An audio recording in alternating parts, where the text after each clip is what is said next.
that we've got there. Okay, moving quickly along, we have got Chris next. It's Chris Baugh. We talked about the need for the trade unions to be involved. We have them here today. Chris is from the PCS. Welcome, Chris.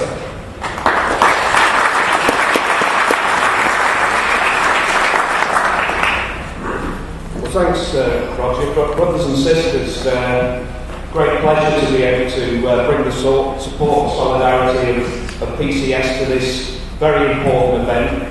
I just want to start off by pointing out something that it always bears repetition, that in the midst of this ruthless and callous attack on the poorest and most vulnerable people in British society, we have to remember that we live in the 7th richest economy on the planet, and through our work in tax justice and UK-owned COP protesters, exposing the tax dodgers, exposing the fact that the public purse loses £125 billion a year as a result of tax avoidance and tax evasion of the super rich. Look at the record profit yields of all the major companies. Look at the obscene profits of the supermarkets and the energy cartel.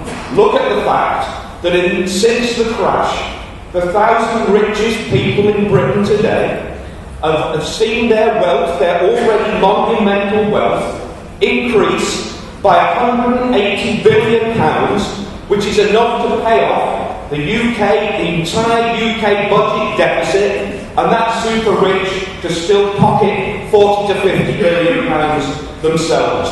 And at the same time, talk about a tale of two worlds and two cities. In those shameful few days in April, we saw the biggest assault on the conditions and benefit system that we've seen in living memory. And it shows again, it's up there with Let Them Eat Cake. It exposes Osborne's claim of us all being in this together as one of the most fraudulent claims ever made by a British politician in our history.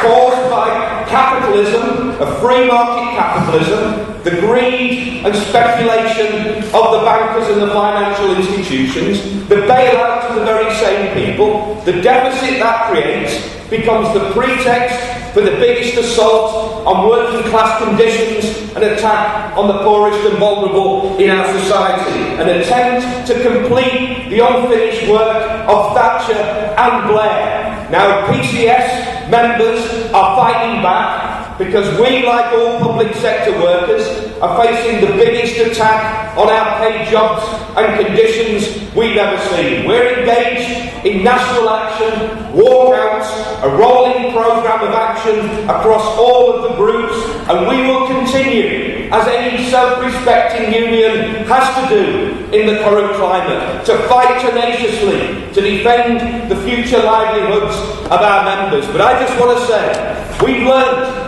a lesson, not just since the 30th of November. This is a lesson to be learned not just by PCS, but by other public sector workers as well, because there is no respite. We need coordinated action, not just amongst public sector workers. We need, yes, a day of action, and yes, a general strike as part of a sustained programme.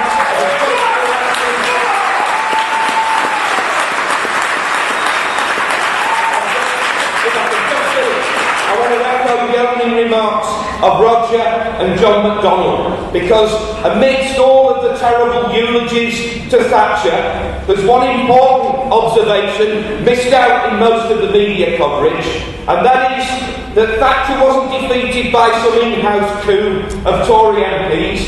Thatcher was defeated by a mass campaign of opposition to the poll tax.